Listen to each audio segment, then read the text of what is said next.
kifafa, maradhi mabaya haya.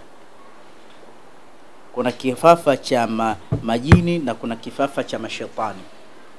Utajuaje mtu kama hichi ni kiharusi, ni kifafa cha majini? Ukimwona mtu ili umjue ana kifafa cha majini, angalia hichi kidole changu kidogo hichi, mshike hapa, afu finya kidogo hapa. Ukifanya kidogo tu, sema tu bismillah, ukifinya kidogo tu hivi, utaona ile kifafa inakuja pale pale. Tambua hichi ni kifafa cha mashetani na lazima akojoe.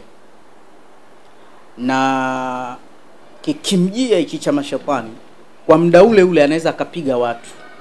Sawa? Piga watu au akapiga kelele, afu akaenda chini.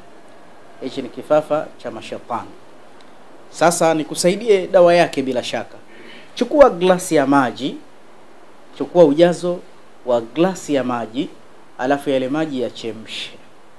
Ukishayachemsha akiwa vuguvugu, weka vijiko 4 vya asali.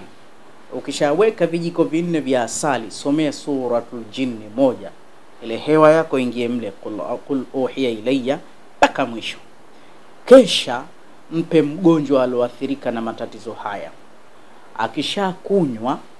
Akishakunywa yale maji, alale usingizi baada ya sala alfajiri, alale mapema na asiamke mpaka jua la ishraqi lichomoze qadra rumhin, kiasi cha upinde, kwa sababu itamletea kizunguzungu.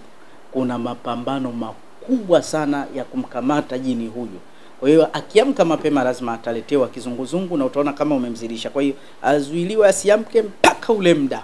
Ule muda ukishaamka muamshe.